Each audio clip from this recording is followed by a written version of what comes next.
윤석열 전 대통령에 대한 기소는 구속기간 만료일을 이틀이나 앞두고 이뤄졌습니다. 특검은 윤 전 대통령에 대한 추가 조사 없이 조기 기소하는 방안을 택했는데요. 이는 과거 논란이 됐던 구속기간 계산법도 그 영향을 미친 걸로 풀이됩니다. 그 배경은 방준혁 기자가 정리했습니다.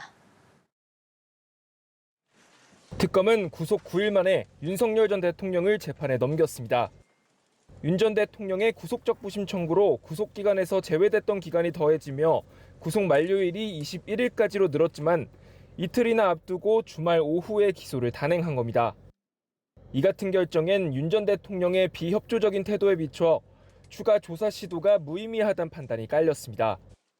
앞서 특검은 여러 차례 대면 조사를 시도했지만 윤 전 대통령은 건강상 이유를 들어 모두 불응했습니다. 강제 인치도 3차례 시도했으나 서울구치소가 전직 대통령에 대한 물리력 행사에 난색을 표하면서 불발됐습니다. 일각에선 특검이 구속기간을 연장해 한 번 정도 더 강제 인치를 시도한 후 기소하지 않겠느냐는 관측도 나왔지만 특검은 조기 기소를 택했습니다. 박지영 특검벌은 참고인 조사와 증거 수집이 충분히 완료됐고 구속기간을 연장해도 윤 전 대통령에 대한 의미 있는 수사를 기대하기 어렵다고 판단했다고 설명했습니다.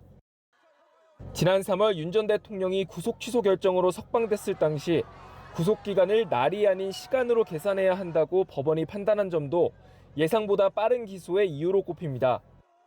구속 적부심에 걸린 기간이 날로 계산하면 사흘, 시간으로 계산하면 50여 시간으로 무엇을 기준으로 하느냐에 따라 구속기간 만료 시점이 달라지기 때문에 어떤 방식을 적용하든 문제가 없도록 기소 날짜를 아예 앞당긴 겁니다. 특검은 윤 전 대통령의 조사 거부에 대해선 향후 재판에서 양형에 반영되도록 하겠다는 입장입니다.